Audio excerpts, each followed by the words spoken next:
আমাদের আসলেই উচিত ভালোবাসা থেকে দূরে থাকা, কারণ ভালোবাসার রং বদলায় কারণে অকারণে। তার সাথে আমার প্রথম দেখাটা নাকি তার জীবনের সব থেকে সুন্দর মুহূর্ত ছিল। আমাদের দেখাটা হয় অন্যভাবে, একটু সুন্দর ভাবে। আমি রিক্সা থেকে নামবো, সে তার ফ্রেন্ড সহ সামনে দিয়ে হেঁটে যাচ্ছিল। লাল কালারের একটা ড্রেস পরেছিলাম আমি, করোনাকালীন সময় সেই কারণে মাস্ক পরেছিলাম। সে নাকি আমার চোখের মায়ে পড়ে যায়, তাকেও ছিল কয়েকবার, আমিও তাকিয়েছিলাম, কারণ অনেক আগে থেকে আমার ফ্রেন্ড লিস্টে ছিল সে। আমি হুট করে দেখে তাকে চেনার চেষ্টা করছিলাম, পারিনি। তারপর সে প্রতিদিন আমার প্রাইভেটের টাইমে দাঁড়িয়ে অপেক্ষা করতো আমার জন্য। আমারও ভালো লাগতো ব্যাপারটা। তারপর তার সাথে অনেক কথা হয় আমার। সেও বেশি সময় নেয় না, কিছুদিনের মধ্যে আমাকে জানায় সে আমাকে ভালোবাসে। প্রথম দিন পরি দেখেই সে ভালোবেসে ফেলেছে। আমি রাজি হইনি, কিন্তু মনে মনে অনেক পছন্দ করতাম, কিন্তু বুঝতে দিতাম না। সেও হাল ছাড়েনি, আমরা কথা বলা বন্ধ করিনি। সে আমাকে সময় নিতে বলে, আমিও কিভাবে যেন তার মায়ায় পড়ে যাই। একটা সময় সে কারো থেকে শুনে আমার রিলেশন আছে, আমি নাকি রিলেশন করি, তবুও তাকে বলিনি। ইত্যাদি কারণে আমাদের ঝগড়া হয়। তারপর আমাদের 4 মাসের মতো কথা হয় না। তারপর একদিন সে আমাকে মেসেজ দেয়।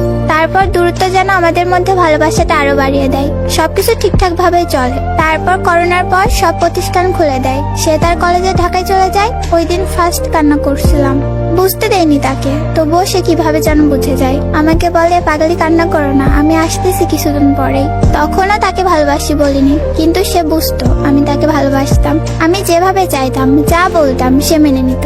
এসব দেখে আরো বেশি মনে ধরে যায় সে। 3-4 দিনের ছুটি পেলেই আসতো শুধু আমাকে দেখার জন্য। দেখা করতাম, সুন্দর সময় কাটতো আমাদের। প্রতিবার সে যাওয়ার দিন আমি অসুস্থ হয়ে যেতাম। সবকিছু ঠিকভাবেই চলে। ঢাকায় যাওয়ার পরও আমাদের মাঝে মাঝে ঝগড়া হতো। 1 থেকে 2-3 মাস কথা হতো না। অনেক ছেলে আমাকে চাইতো, সে ভয় পাইতো যদি ছেড়ে যায়, জেলাসি কাজ করতে তার মধ্যে। আমি তাকে বুঝাইতাম, দেখো আমাদের মাঝে অনেক ঝগড়া হয়, কথা হবে না অনেক দিন, কিন্তু তার মানে এই না যে আমি তোমাকে ছেড়ে যাব। সে তবুও ভয় পেত, আমাকে ভালোবাসতো অনেক, আমার সব ইচ্ছাগুলো পূরণ করতো। আমার বাচ্চার মতো বিহেভে বিরক্ত না হয় আরো বেশি ভালোবাসতো আমাকে। আমার প্রতি তার এসব কেয়ার, ভালোবাসা সবকিছু দেখে খুব বাজে ভাবে আসক্ত হয়ে যায় আমি তার প্রতি। ভালোবেসে ফেলি খুব করে। তাকে কখনো সরাসরি ভালোবাসার কথা বলিনি, কারণ সে বুঝতো আমাকে খুব। সে একজনই ছিল জীবনে, খুব বাঁকাতেরা ভাবে কথা বলতাম তার সাথে। সেও মানিয়ে নিত, আমার ভালো লাগতো তার ভালোবাসা দেখে। আচ্ছা যাক সেসব কথা। তারপর একদিন হুট করে আমাদের মাঝে সামান্য কারণে কথা কাটাকাটি হয়, আবার কথা বলা বন্ধ হয় আমাদের।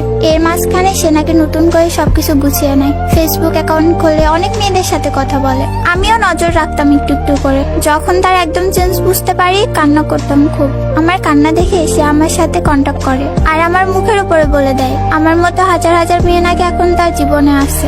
আগে কেউ ছিল না, ওই জন্য আমাকে নিয়ে পড়েছিল। এখন অনেকেই আছে তার জীবনে। তারপরে আমাদের কথা হয় চ্যাটিং এ। সে আমার নামে নানা রকম বাজে মন্তব্য করতে থাকে, ব্লেম করতে থাকে আমাকে অবাক করে দেয় একদম। একটা মানুষ কিভাবে এতটা চেঞ্জ হইতে পারে আমার জানা নেই। সে তার মতো গুছিয়ে নেয় সবকিছু, আর এদিকে আমাকে ভীষণ রকমের আসক্ত করে, তার যেন কিছুই যায় আসে না। আমি বিশ্বাস নিয়েছিলাম প্রতিবারের মধ্যে এবারও সব ঠিক হয়ে যাবে, অথচ সে কি সুন্দর ভাবে অন্যতে আসক্ত হয়ে গেল।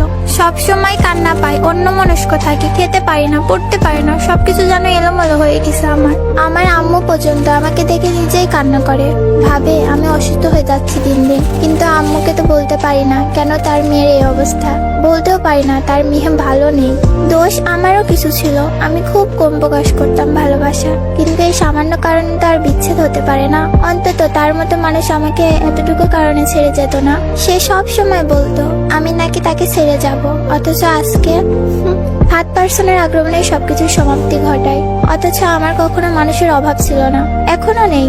তার সাথে আমার অনেক অশান্তি হতো। ছেড়ে যাওয়ার হলে আমিও পারতাম। আমার ইচ্ছা করে তাকে এসব বলতে, কিন্তু পারি না, কারণ সে এখন আমার সাথে যেসব ভাষা ব্যবহার করে কথা বলে, আমার মেনে নিতেও খুব কষ্ট হয় যে ইনি আমার সেই মানুষটা। আমাদের আসলে উচিত না কাউকে এভাবে ভালোবাসা, অন্তত চোখের পানিগুলো ঠিক থাকতে।